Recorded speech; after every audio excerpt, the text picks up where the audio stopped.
Quelles sont les différentes catégories de modèles de machine learning? Quelle est la différence fondamentale qui existe entre ces différentes catégories?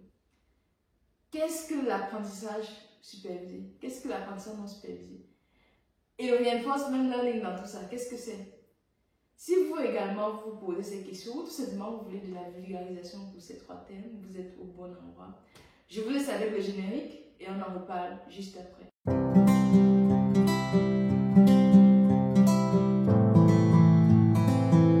Et bienvenue sur le point start, le point des 3 R, le point où on redécouvre, on recrée et on réinvente le monde de la data. Si vous également souhaitez redécouvrir le monde de la data, j'ai une très bonne nouvelle pour vous. J'ai récemment créé un groupe Discord de professionnels de data, de personnes passionnées par la data, des personnes qui apprennent le monde de la data, dans lequel l'objectif principal c'est de partager votre expertise, partager nos connaissances, s'entraider. Si par exemple vous travaillez sur un sujet et vous avez un embarras en termes de choix méthodologique, vous pouvez poser la question dans le groupe Discord. Si vous avez des difficultés avec un langage de programmation, vous avez un code qui bug, vous pouvez partager la capture d'écran dans le groupe Discord et les membres peuvent vous aider. Si vous avez un nouveau projet que vous avez implémenté, vous avez besoin de feedback, vous pouvez partager cela dans le groupe. Donc vraiment, c'est un groupe d'entraide, c'est un groupe où tout le monde qui aime la data, qui aime les stats, qui aime les maths, se rencontre pour pouvoir s'entretenir mutuellement. Si vous êtes intéressé, n'hésitez pas à nous rejoindre, le lien est juste en description. Donc on va commencer tout de suite avec notre sujet de vidéo. Quels sont les différents types de machine learning? Avant de parler de différents types de machine learning, c'est important de définir ce que c'est que le machine learning. Qu'est-ce que le machine learning? Le machine learning, c'est tout simplement tout système, tout algorithme qui permet à la machine d'apprendre par elle-même à partir d'exemples. J'ai d'ailleurs fait une vidéo où je comparais deep learning, machine learning, intelligence artificielle, parce que ce sont les termes qui sont à la mode actuellement, mais on ne sait pas forcément ce qui se trouve à l'intérieur. N'hésitez pas à regarder la vidéo qui s'affiche juste là. Donc voilà, machine learning, tout système, tout algorithme qui permet à la machine d'apprendre par elle-même à partir d'exemples. On distingue plusieurs types de machine learning. On a 3 principaux. Déjà, 1, l'apprentissage supervisé. 2, l'apprentissage non supervisé. Et 3, le reinforcement learning. Ce sont les 3 principales catégories de machine learning.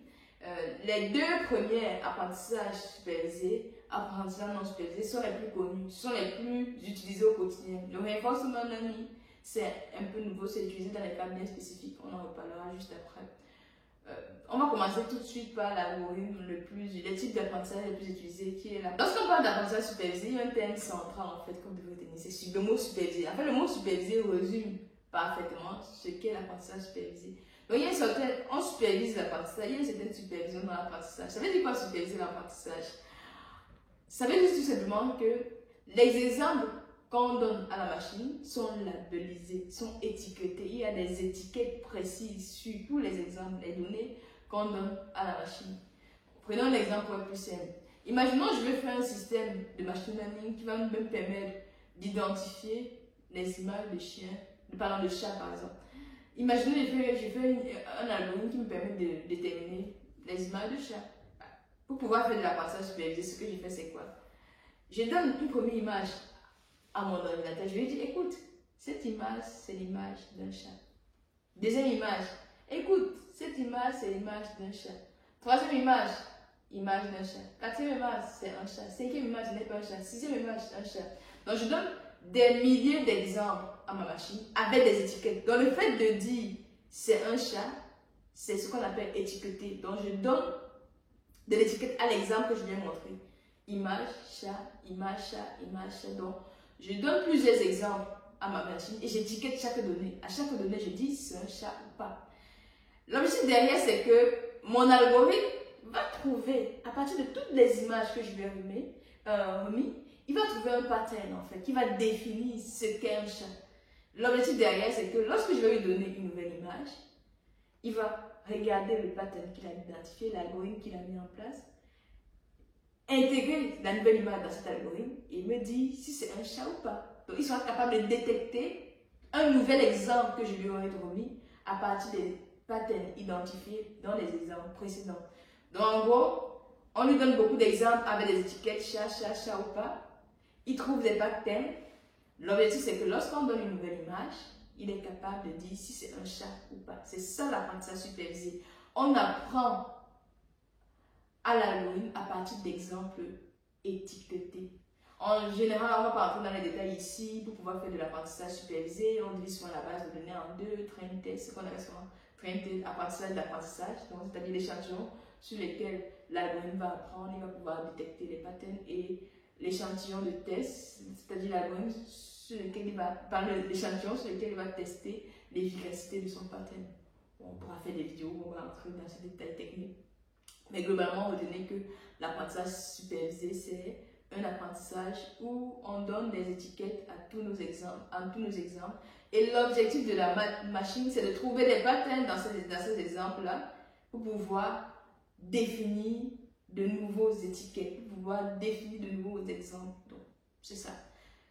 Dans la famille d'apprentissage supervisé, on a plusieurs types de méthodes. On a les méthodes, ce qu'on appelle les méthodes de classification et les méthodes de régression. Je vais commencer, en général, on commence souvent par la classification. Moi, je vais commencer par la régression. Régression, c'est quoi? Les méthodes de régression sont les méthodes qui permettent de prédire des variables continues, des variables quantitatives.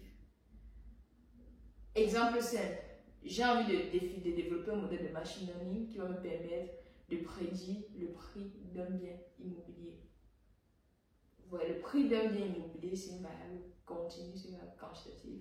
Donc, ce que je vais faire, c'est que je vais donner beaucoup d'exemples de maisons, de caractéristiques de maisons. Par exemple, je vais par exemple dire à ma machine, écoute, cette maison qui fait tel nombre de mètres carrés, qui a tel nombre de chambres, qui a tel nombre de cuisines, pardon, qui a tel nombre de salles de bain, qui est située à telle distance de la gare, coûte tel prix. Donc, je lui donne l'étiquette qui sera le prix de la maison. Je vais lui donner beaucoup d'exemples de maisons, des caractéristiques, comme je dis, nombre de mètres carrés, nombre de pièces, présence d'un balcon ou pas, à quel étage ça se situe, distance par rapport à la gare, distance par rapport aux hôpitaux. Je vais lui donner toutes ces caractéristiques avec le prix des maisons que j'appelle étiquette associée. Et l'algorithme va me trouver les patterns, va me trouver les variables explicatives les plus pertinentes pour pouvoir prédire le prix d'une nouvelle maison. Donc, retenez tout simplement que dans la méthode de régression, on essaye d'expliquer des variables quantitatives. Donc, les étiquettes sont quantitatives. Les étiquettes sont quantitatives. En termes de méthode de régression, l'algorithme de base classique, c'est la régression linéaire tout simplement. Donc, on a une relation linéaire entre toutes les variables qui existent. Maintenant que c'est dit, deuxième type de méthode, c'est ce qu'on appelle les méthodes de classification. Contrairement aux méthodes de régression, dans les méthodes de classification, les étiquettes sont des catégories, sont des classes. Par exemple, si je fais un modèle où mes étiquettes c'est chien, chat, vous voyez, c'est catégoriel, ce n'est pas un nom, ce n'est pas un chiffre, ce sont des catégories. Et l'algorithme, en fait, l'algorithme va trouver des patterns pour définir des classes. C'est pour ça qu'on parle de classification. Classification. On a des variables catégorielles, des variables binaires parfois, ça peut être multiple, ça peut avoir plusieurs modalités, mais l'objectif global c'est de dire on a des classes. Un exemple en finance de méthode de classification que je fais au quotidien, c'est développer un modèle qui va pouvoir prédire en fait le défaut des clients. Le défaut, c'est catégoriel parce qu'on a 0 si le client ne fait pas défaut et 1 s'il fait défaut à partir des caractéristiques, c'est-à-dire si on est sur les entreprises, des informations financières, la relation entre l'entreprise et la banque, la relation, l'environnement économique de l'entreprise. Avec toutes ces informations, on est capable de dire si l'entreprise a fait défaut ou pas. Donc, on donne à l'entreprise, on donne à notre algorithme des exemples où des entreprises ont fait défaut, des exemples où les entreprises n'ont pas fait défaut, et il apprend sur ces exemples. Et lorsqu'on lui donne un nouveau exemple, il va dire il y a de fortes chances que cette entreprise fasse défaut à cause de son algorithme. Et le critère central, en fait, lorsqu'on fait des méthodes de classification, c'est de travailler sur ce qu'on appelle des échantillons représentatifs. C'est-à-dire des données qui représentent la population globale. Parce que pour que l'algorithme soit capable d'identifier un nouvel exemple, il faut qu'il ait des exemples similaires dans son échantillon. Il faut qu'il ait des exemples similaires dans la base de données. C'est pour ça qu'on parle beaucoup de critères de représentativité. lorsqu'on fait des méthodes de classification, de régression, on parle beaucoup de représentativité parce que il faut donner un maximum d'exemples plausibles à l'algorithme pour qu'il puisse déterminer la nature du nouvel exemple, la nature de la nouvelle donnée, tout simplement. Donc voilà, globalement, ce que vous devez retenir ici, c'est que l'apprentissage supervisé, supervision, on donne des étiquettes aux différents exemples à l'algorithme. Maintenant, c'est quoi l'apprentissage non supervisé? Comme le nom le dit aussi, non supervisé, il n'y a pas de supervision, on ne donne pas d'étiquette à l'algorithme. L'objectif ici, c'est de laisser l'algorithme lui-même trouver ses étiquettes. Donc, l'objectif, c'est de trouver en fait des groupes en général. Dans l'apprentissage non supervisé, il y a deux types, il y a ce qu'on appelle les clustering. Donc, ici, l'algorithme doit trouver des groupes en fait, des groupements. Et en général, le critère central, c'est que l'algorithme doit trouver un groupe tel que, à l'intérieur de groupe, tout le monde se ressemble. Par exemple, si je donne beaucoup d'images, chien, chat, beaucoup d'animaux, il me trouve des groupes. Il faut qu'à l'intérieur du groupe de chats, il y ait uniquement des chats. Donc les chats doivent se ressembler au maximum. À l'intérieur du groupe de chiens qu'ils vont identifier, il y a uniquement des chiens qu'on trouve des chats à l'intérieur. Et l'objectif, c'est que les groupes sont homogènes. On parle beaucoup de critères d'homogène entre eux. C'est-à-dire ils se ressemblent entre eux. Et ils sont hétérogènes. Donc d'un groupe à l'autre, on doit avoir les mêmes caractéristiques. Donc chien et chat, ça doit être différent. On doit avoir de l'homogénéité à l'intérieur. C'est un critère central dans l'apprentissage non supervisé. Et de l'hétérogénéité à l'extérieur. Dans l'apprentissage non supervisé, il y a également ce qu'on appelle les règles d'association des associations.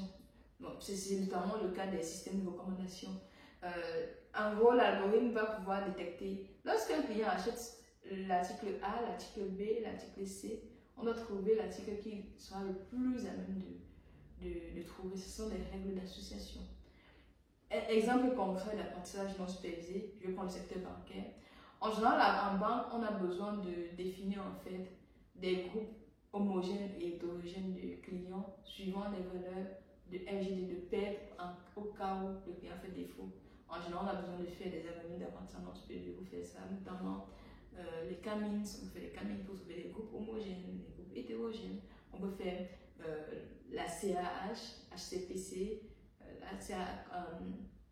analyse en concurrence, pardon, la CAH, classification ascendante hiérarchique. Il y a les méthodes comme l'ACP, bon, sont des méthodes descriptives, pour on va trouver des associations de variables, ACM, AFC, tout ça, ça aide à l'apprentissage non supervisé. Et dans la pratique, on peut parfois utiliser l'apprentissage non supervisé comme première étape à l'apprentissage supervisé. Donc voilà globalement ce que je peux dire sur l'apprentissage non supervisé. Donc retenez qu'il y a ce qu'on appelle les clustering, on trouve des groupes homogènes entre eux, les groupes hétérogènes entre eux. Il y a la règle d'association, on trouve les articles qu'on est susceptible d'acheter à partir de nos précédents choix.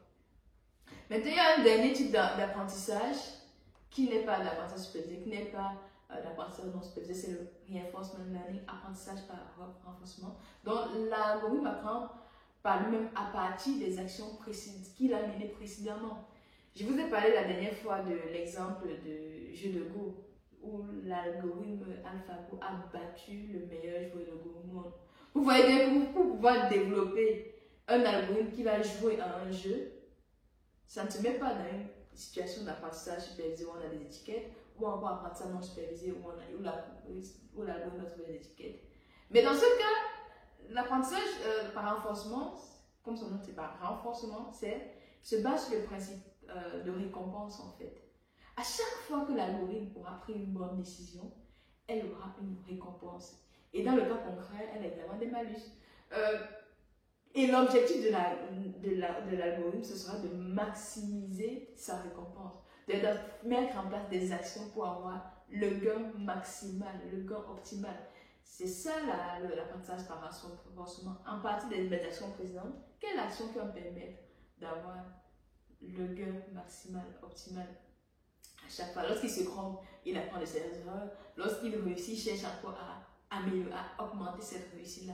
C'est ce principe que se base notamment les jeux vidéo. Lorsque vous jouez aux jeux vidéo par exemple, votre objectif c'est quoi? C'est d'avoir le nombre de points maximal possible. Mais il peut arriver que vous perdez, mais ça n'empêche pas que vous arrêtez de jouer, vous apprenez de votre échec et quand vous cherchez à augmenter le nombre de points, vous cherchez à augmenter le nombre de points, c'est la même chose pour le reinforcement learning. Donc, c'est le principe qui est utilisé dans les jeux vidéo. Donc, voilà. On pourra faire des vidéos plus en profondeur là-dessus. Donc, mais globalement, voilà ce que j'avais à vous dire sur cette vidéo. Ce que vous devez retenir, c'est 3 choses. 1. Apprentissage supervisé. On a des étiquettes. On a des exemples étiquetés, c'est-à-dire si on donne une image, on lui dit ça c'est un chien. Apprentissage non supervisé. Est-ce que vous utilisez, je ne l'ai pas dit, à des buts analytiques principalement pour pouvoir définir des clusters, définir des règles d'association. C'est à l'algorithme de trouver des groupes homogènes entre eux et hétérogènes entre eux. Voilà. Et hétérogènes à l'extérieur. Et enfin, le reinforcement learning. L'algorithme apprend par lui-même à partir des actions qu'il a précédemment menées. Et l'objectif, c'est de maximiser les récompenses. Donc voilà, n'hésitez pas à me dire en commentaire ce que vous avez pensé de la vidéo. N'hésitez pas à me faire des suggestions de vidéos en commentaire aussi. Mettez de gros pouces bleus, synonyme que vous appréciez mon contenu. Partagez autour de vous pour pouvoir aider d'autres personnes à reconnaître la différence entre ces différents thèmes. Abonnez-vous à la chaîne si ce n'est pas encore fait. Activez la cloche de notification pour ne pas rater les prochaines vidéos. On se dit à très bientôt. Bye.